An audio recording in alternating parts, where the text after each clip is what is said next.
Hello दोस्तों, मेहनत होगी जीत होगी में आपका हार्दिक स्वागत है। आज मैंने संथाल जनजाति के मांझी परगना शासन व्यवस्था को लिया है, जहां जेपीएससी के सिलेबस में ऐसा दिया हुआ है कि यहां से एक क्वेश्चन आएंगे। तो ये जो हमारा मांझी परगना शासन व्यवस्था है, ये हमारा संथाल जनजाति से संबंधित है। ठीक है, मैं आप लोगों को बता दूं पहले कि जो झारखंड है, झारखंड में 32 जनजातियाँ पाई जाती है, जिनमें से 24 सामान्य जनजातियाँ और 8 आदिम जनजातियाँ पाई जाती है। तो जो हमारा संथाल है, संथाल सामान्य जनजाति की कैटेगरी में आता है और यह भारत की तीसरी सबसे बड़ी जनजाति और झारखंड की सबसे बड़ी जनजाति मानी जाती है। यानी कि भारत में सबसे बड़ी जनजाति हमारा भील है, उसके बाद गोंड और थर्ड नंबर पे संथाल है। झारखंड में देखा जाए तो संथाल सबसे फर्स्ट नंबर पे है, जिसका परसेंटेज लगभग 35% है। ठीक है, तो जो संथाल जनजाति है ये पहले हजारीबाग में 6 चंपा नामक स्थान पर आके बसे सबसे पहले। उसके बाद धीरे धीरे वे संथाल परगना की ओर धीरे धीरे ट्रांसफ़र होने लगे। तो इन्हीं जनजाति के नाम पर ये जो संथाल परगना वाला हमारा प्रमंडल है, उसका नाम संथाल परगना प्रमंडल पड़ा है। ठीक है, तो ये तो हो गया हमारा बेसिक जानकारी। इसके अलावा मैं आप लोगों को बता दूं कि जो संथाल जनजाति है वो प्रोटोस्टलाइड श्रेणी से बिलोंग करते हैं। ठीक है, अब हम लोग इसकी जो शासन व्यवस्था है उसको समझने वाले हैं। यानी कि जो हमारी मांझी परगना शासन व्यवस्था है, यह 4 टायर है। ठीक है, यानी कि 4 टायर है। ठीक, 4 अलग अलग इस पे पद बनाए गए हैं। जैसे गांव के अगर लेवल पे हम लोग देखें, यानी कि सबसे निचला स्तर पर गांव के लेवल पर हमारा जो मांझी परगना शासन व्यवस्था यानी कि जो संथालों की शासन व्यवस्था है, उसका प्रधान कौन होता है? तो गांव के स्तर पर हमारा मांझी होता है। ठीक है, 5 से 8 गाँव को मिलाकर देश मांझी बनाया जाता है। देश मांझी का एक दूसरा नाम है मोडे मांझी। तो ये हमारा 5 से 8 गाँव को मिला करके देश मांझी बनाया गया। उसका 15 से 20 गाँव को मिला करके हमारा परगनैत बनाया जाता है। और परगनैत के ऊपर हमारा दिसुम परगना होती है, जो कि सर्वोच्च न्यायालय इसको माना जाता है, या फिर ये सबसे ऊपर की संस्था। यानी कि अगर गांव में जो मांझी है, मांझी के द्वारा जो भी झगड़े हैं, जैसे हमारा कोई झगड़ा हो गया या फिर छोटा मोटा कोई भी अपराध हो गया, या फिर इसके अलावा जो प्रशासनिक हो गया, राजनीतिक हो गया, न्यायिक कार्य हो गया, इसके अलावा जो विवाह संबंध स्थापित करने का कार्य है, ये सारा कुछ मांझी के द्वारा गांव में किया जाता है। लेकिन अगर कुछ अपराध है उसका जिसका निपटारा मांझी नहीं कर पाता है, तो वह अपने मामले को देश मांझी के पास भेजता है। यानी कि जो 5 से 8 गांव को मिलाकर के देश मांझी बनी है, वहाँ पे इस मामले को भेजता है। यानी कि निचले स्तर पर काम नहीं हुआ, वही वाला बात, अगर जिला स्तर पर नहीं होता है तो हम लोग हाई कोर्ट जाते हैं, हाई कोर्ट पर नहीं होता है तो सुप्रीम कोर्ट जाते हैं। ठीक इसी तरह गांव में अगर झगड़ा नहीं हुआ, झगड़ों का निपटारा नहीं हो पाया, तो गांव के स्थान पे हम लोग कहाँ भेजेंगे? देश मांझी। देश मांझी में ही मामलों का निपटारा नहीं हुआ तो परगनैत। परगनैत पे भी नहीं हुआ तो हमारा दिसुम परगना। इसको ऐसे समझिए, मान लीजिए ग्राम पंचायत है, वर्तमान समय में भी हमारा ग्राम पंचायत है, जिसे 73वां संवैधानिक संशोधन 1992 के द्वारा मान्यता दी गई थी। उसी प्रकार मान लीजिए गांव में कोई अगर निपटारा नहीं हो रहा है मामला को, तो लोग क्या करते हैं? जिला अदालत में जाते हैं।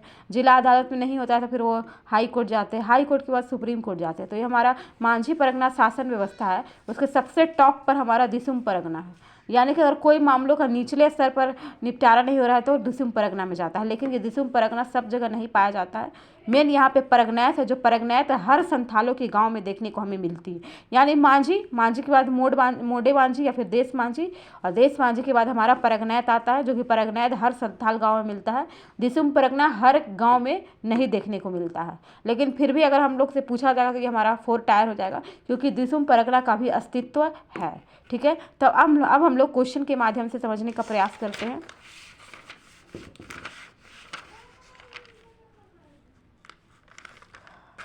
जैसे एक क्वेश्चन है हमारा, मांझी परगना शासन व्यवस्था किस जनजाति से अधिकृत किया गया है? ये क्वेश्चन पूछा जाता है दोस्तों, क्योंकि ये इंपॉर्टेंट क्वेश्चन है। तो ये जो मांझी परगना शासन व्यवस्था है, इसे जो है सौरिया पहाड़िया जनजाति के द्वारा, संथाल जनजातियों द्वारा अडॉप्ट किया गया है। तो ये क्वेश्चन आता है, ये इंपॉर्टेंट याद रखिएगा। जो संथालों की जो सिस्टम है वो सौरिया पहाड़ से उधार दिया गया है, ऐसे आप लोग इसको याद रख सकते हैं। ठीक है, अब जो ये हमारा मांझी परगना शासन व्यवस्था है, उसमें गांव का प्रधान कौन होता है? तो मैंने अभी आप लोग को बताया था कि जो गांव का प्रधान हमारा मांझी होता है, ठीक है। और मांझी का क्या काम होगा? तो गांव की शासन व्यवस्था को चलाना, मैंने अभी आप लोग को बताया था, राजनीतिक हो गया या फिर प्रशासनिक हो गया, फिर न्यायिक, यानी कि गांव के स्तर पर जो भी काम है वो मांझी करेगा, ठीक है। इसके अलावा ज़मीन जायदाद हो गया, या फिर तलाक हो गया, या फिर कोई छोटा मोटा झगड़ा हो गया, इसको भी सुलझाने का काम मांझी के द्वारा ही किया जाता है। लेकिन हत्या जैसे अगर कोई गंभीर अपराध देखने को मिलते हैं तो उसमें मांझी अपना मतलब योगदान नहीं देगा, उसमें जो है राज्य सरकार हस्तक्षेप करेगी, यानी कि हत्या जैसा गंभीर मामला में राज्य सरकार इसमें हस्तक्षेप करती है, ठीक है। अब अगला हम लोग देखते हैं कि उप मांझी किसे कहते हैं। तो उप मांझी हम लोग प्रमाणिक को कहते हैं, यानी कि अगर मांझी नहीं है कोई गांव में तो मांझी की अनुपस्थिति में, मांझी अगर नहीं है, मांझी अगर कहीं पर गया हुआ है तो उसके एब्सेंस में कौन काम करेगा? तो उसके एब्सेंस में हमारा प्रमाणिक काम करता है, ठीक है। मैंने लिखा हुआ यहाँ पे, मांझी की अनुपस्थिति में कार्यों का संचालन प्रमाणिक के द्वारा किया जाता है और प्रमाणिक को ही हम लोग उप मांझी कहते हैं, ठीक है। यानी कि उनकी अनुपस्थिति, मांझी की अनुपस्थिति में उप मांझी काम करेगा, यानी कि प्रमाणिक काम करेगा, ठीक है।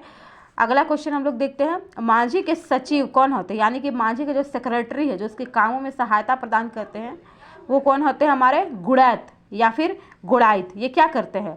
मांझी को गांव भर से जितना भी सूचना है वो ला के मांझी को देंगे, और मांझी जो भी सूचना देगा उसको पूरे गांव भर में प्रसारित करेंगे गुड़ैत या फिर गुड़ाइत। इसके अलावा जो भी अगर कोई पर्व त्यौहार है या फिर कोई समारोह वगैरह मनाया जा रहा है, कोई कार्यक्रम चलाया जा रहा है, तो इसकी सूचना भी वही देता है, यानी कि गुड़ैत ही देता है और सभी लोगों को इकट्ठा करता है। यानी कि मान लीजिए कि कर्मा पर्व मनाया जा रहा है, उससे पहले जो मीटिंग बुलाई जा रही है, तो ये समारोह की जो मीटिंग है उसके लिए सबको मीटिंग में बुलाने का काम जो है ये गुड़ैत के द्वारा किया जाएगा। और गुड़ैत ही जो हमारा मांझी परगना शासन व्यवस्था में संदेशवाहक का कार्य करता है, ठीक है। तो मांझी का सेक्रेटरी कौन हो जाएगा हमारा? तो गुड़ैत या गुड़ाइत। समझ में आ गया। अब अगला हम लोग देखते हैं, जोग मांझी से आप क्या समझते हैं? जोग मांझी, ठीक है, वो हमारा था मांझी, ये हमारा है जोग मांझी, ठीक है। तो देखिए जो जोग मांझी है ये मांझी का सहयोगी है। देखिए इसमें 3 क्वेश्चन बन रहा है, आप लोग कंफ्यूज मत कीजिएगा। जैसे कि मांझी का सचिव बोलेगा, सेक्रेटरी बोलेगा, तो गुड़ैत या फिर गुड़ाइत हो जाएगा, ठीक है। लेकिन अगर बोलता है कि मांझी का सहयोगी तो जोग मांझी, लेकिन मांझी की अनुपस्थिति में कौन काम करेगा? तो प्रमाणिक या उप मांझी। ये 3 अलग अलग क्वेश्चन है, कंफ्यूज मत कीजिएगा। फिर से मैं एक बार दोहरा रही हूँ कि मांझी, जोग मांझी क्या करेगा? तो मांझी का सहयोगी है, मांझी के काम में सहायता प्रदान करता है जोग मांझी। लेकिन मांझी नहीं रहेगा, कहीं पे चला गया है, तब प्रमाणिक काम करेगा। और मांझी के साथ हमेशा एक सेक्रेटरी रहेगा, जिसको हम लोग क्या बोलते हैं? गुड़ैत या गुड़ाइत, ठीक है, आप लोग ध्यान रखिएगा। अब जोग मांझी का क्या काम है? तो जोग मांझी सबसे पहले मांझी का सहयोगी होता है। ये जन्म, विवाह इत्यादि मैटर पर जो है सलाह देने का काम करता है, ठीक है। इसके अलावा शादी विवाह संबंधी जो भी मामले, इस यहाँ पे भी 2 क्वेश्चन बनता है। एक क्वेश्चन आता है विवाह संबंध स्थापित किए जाते हैं किसके द्वारा? तो विवाह संबंध स्थापित करने का काम तो हमारा मांझी करता है, लेकिन शादी विवाह से संबंधित जो भी मामले हैं उसका निपटारा हमारा जोग मांझी करेगा। इसके अलावा जन्म, विवाह मैटर पर एडवाइस देता है, या फिर आचरण का अगर अधिकारी बोला जाए, मांझी परगना शासन व्यवस्था में अगर आचरण का अधिकारी बोला जाए तो ये हमारा जोग मांझी हो जाएगा, ठीक है। इसके अलावा यदि कोई कन्या का अवैध गर्भ ठहर जाता है और वो कन्या जो है अपने मतलब जो होने वाले पति है या फिर जो उसके जो जिसके साथ उसके साथ जिसने गलत काम किया है उसका नाम नहीं बता पाती है, तो जो जोग मांझी है, जोग मांझी के गोत्र के नाम पर ही इनका नाम, बच्चे का नामकरण कर दिया जाता है, ठीक है। अब देखिए जैसे मांझी की अनुपस्थिति में प्राणिक काम कर रहा था, तो ठीक उसी प्रकार जोग मांझी की अनुपस्थिति में कौन काम करेगा? तो जोग प्राणिक काम करेगा, ठीक है। जोग मांझी की अनुपस्थिति में जोग प्राणिक काम करेगा, ठीक है, आप लोग याद रखिएगा। अब देखिए एक क्वेश्चन है, परगनैत से आप क्या समझते हैं? तो परगनैत हमारा होता है परगना का प्रधान, यानी कि मैंने ही बताया था आप लोगों को कि गांव, फिर 5 से 8 गांव को मिलाकर देश मांझी या मोडे मांझी। उस बाद मैंने जो बताया था कितना गांव था, लगभग 15 से 20 गांव को मिला करके परगनैत बनाया गया था। तो यही जो हमारा परगनैत है, इसी को पूछा जा रहा है कि परगनैत से आप क्या समझते हैं?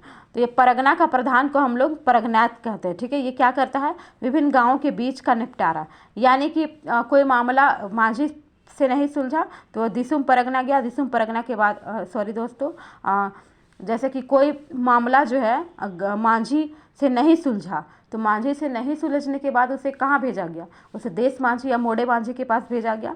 मोड़े मांझी से नहीं सुलझा तो फिर उसे परगनैत के पास भेजा गया। तो परगनैत क्या करता है, विभिन्न गाँवों के बीच का निपटारा करता है। ठीक है, अब देखिए एक क्वेश्चन और बनता है, परगनैत का सहायक कौन होता है। ठीक है, परगनैत का सहायक कौन होता है, तो ये देश मांझी या मोड़े मांझी, जो 5 से 8 गांव का प्रधान, जैसे कि मैंने अभी बताया था आप लोगों को, जैसे गांव के स्तर पर मांझी, उसके बाद देश मांझी जो 5 से 8 गांव, उसके बाद परगनैत जो कि 15 से 20 गांव। ठीक है, तो ये परगनैत का जो सहायक है वो हमारा देश मांझी हो जाएगा। ठीक है, परगनैत का सहायक देश मांझी हो जाएगा हमारा, जो कि लगभग 5 से 8 गाँव को मिला करके बनाया जाता है, ये हमारा परगनैत का सहायक हो जाएगा। ठीक है, तो आप लोग इसको याद रखिएगा, इंपॉर्टेंट है, क्वेश्चन घुमा फिरा के ही पूछेगा। ठीक है, अब दिसुम परगना में कब मामलों को हस्तांतरित करते हैं, यानी कि दिसुम परगना में हम लोग कब जो है जो भी मैटर है उसको ट्रांसफ़र करेंगे, तो कब करेंगे, जब परगनैत पर मामला नहीं सुलझेगा तो उसके ऊपर वाले इकाई, जैसे कि हाई कोर्ट पे मामला नहीं सुलझता है तो हम लोग कहाँ भेजते हैं,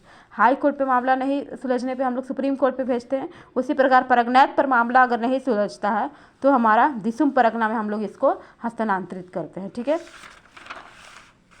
अगला क्वेश्चन देखिएगा आप लोग, झगड़े के निपटारे में गांव के कुछ वरिष्ठ लोग से विचार विमर्श लिया जाता है, उससे क्या कहते हैं। जैसे कि आप लोग पंचायत वगैरह में देखते होंगे कि जो पंचायत के जो बैठती है, जो भी पंचायतें बैठती है, उसमें जो है जो बुजुर्ग लोग होते हैं या फिर जो बड़े वरिष्ठ लोग होते हैं, पढ़े लिखे लोग होते हैं या फिर बुजुर्ग लोग या फिर काफ़ी एक्सपीरियंस वाले लोग जो होते हैं, उनसे सलाह लिया जाता है, विचार विमर्श में उसमें निर्णय लिया जाता है। तो इस चीज़ को क्या बोला जाता है, यानी कि जो बुजुर्ग लोग हैं या फिर जो अनुभवी लोग हैं उसे क्या बोलते हैं, तो उसे हम लोग भगदो प्रजा बोलते हैं। उसे हम लोग क्या बोलते हैं, उसे हम लोग भगदो प्रजा बोलते हैं। ठीक है, आप लोग ध्यान में रखिएगा। ठीक है, अब देखिए एक क्वेश्चन और है, गांव का बॉडीगार्ड यानी कि गांव का प्रहरी जो बाहरी आक्रमण से गांव की सुरक्षा करता है, उसे हम लोग क्या बोलते हैं, तो गांव का प्रहरी जो बाहरी आक्रमण से गांव की सुरक्षा करता है उसे हम लोग लासर टंगाए बोलते हैं। क्या बोलते हैं, लासर टंगाए, ये हमारा हो जाएगा लासर टंगाए। ठीक है, अगला क्वेश्चन है, पुलिस का काम कौन करता है इस सिस्टम में, यानी कि मांझी शासन जो व्यवस्था है उसमें पुलिस का काम कौन करता है, तो ये हमारा चौकीदार हो जाएगा। कौन हो जाएगा, चौकीदार। अब जो ये मांझी शासन परगना है उसका धार्मिक प्रधान किसे कहा जाता है, तो इसके धार्मिक प्रधान को हम लोग नायके कहते हैं। ठीक है, नायके, और ये क्या काम करता है, गांव में जो भी पूजा पाठ से संबंधित कार्य या फिर बलि देने से संबंधित कार्य है या फिर तिथि वगैरह डेट वगैरह निश्चित करना या फिर धार्मिक अपराध है उससे रिलेटेड जो भी फैसला है यह नायके के द्वारा लिया जाता है। ठीक है, तो इम्पॉर्टेंट है कि मांझी शासन परगना में धार्मिक प्रधान कौन है, तो ये हमारा नायके हो जाएगा। ठीक है, अब गांव से बाहर देवी देवताओं की पूजा कौन करता है, यानी कि गांव के अंदर तो हमारा पूजा पाठ से संबंधित कार्य नायके करेगा, लेकिन अगर गांव के बाहर हम लोग बात करते हैं तो गांव के बाहर हमारा देवी देवताओं की पूजा कुड़ाम नायके यानी कि उपनायके करता है। कौन करता है, कुड़ाम नायके या उपनायके। तो ये इंपॉर्टेंट है, याद रखिएगा, गांव से बाहर देवी देवता की पूजा कौन करेगा, तो कुड़ाम नायके या उपनायके। लेकिन अगर गाँव में पूछा जाए तो हमारा क्या हो जाएगा, नायके। ठीक है, गांव में नायके हो जाएगा जो कि धार्मिक अपराधों पर भी फैसला लेता है, और गांव से बाहर हमारा कुड़ाम नायके हो जाएगा। ये सब फैक्ट्स है, आप लोग को याद करना ही होगा और कोई दूसरा उपाय नहीं है, तो 2-3 बार वीडियो देखिए, आप लोग को याद हो जाएगा। ठीक है, अगला हम लोग अगर देखें कि 5 से लेके 150 रुपये का सबसे हल्का दंड जो अपराधियों को लगाया जाता है उसे हम लोग क्या कहते हैं, तो उसको हम लोग करेला दंड कहते हैं। ठीक है, 5 से लेके 150 रुपये का सबसे हल्का दंड जो अपराधियों को लगाया जाता है उसे हम लोग करेला दंड कहते हैं। यानी कि मांझी शासन परगना व्यवस्था उसमें जो भी दंड वगैरह लिया जाता है, तो जो भी दंड लगाया जा रहा है जिसमें सबसे हल्का है, यानी कि उसकी प्रकृति उसका नेचर सबसे हल्का है, तो उसको हम लोग क्या बोलते हैं, करेला दंड। ठीक है, क्या बोलते हैं, करेला दंड। ठीक है, अब अगला हम लोग देखते हैं बिटलाहा क्या है, ये क्वेश्चन आता है एग्जाम में, बिटलाहा क्या है, तो यानी कि यौन अपराध के दोषी को दी जाने वाली सजा को हम लोग बिटलाहा कहते हैं।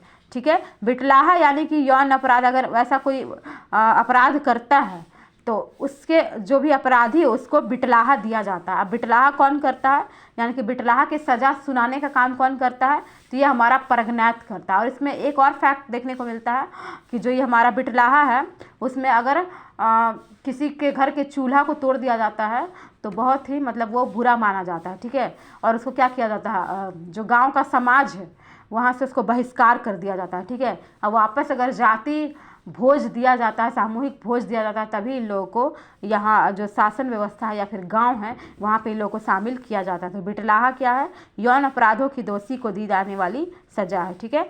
सबसे कठोर सजा मानी जाती है, ठीक है। मांझी शासन परगना व्यवस्था में जो सबसे कठोर सजा है वो किसे मानी जाती है, तो ये हमारा बिटलाहा को माना जाता है, ठीक है।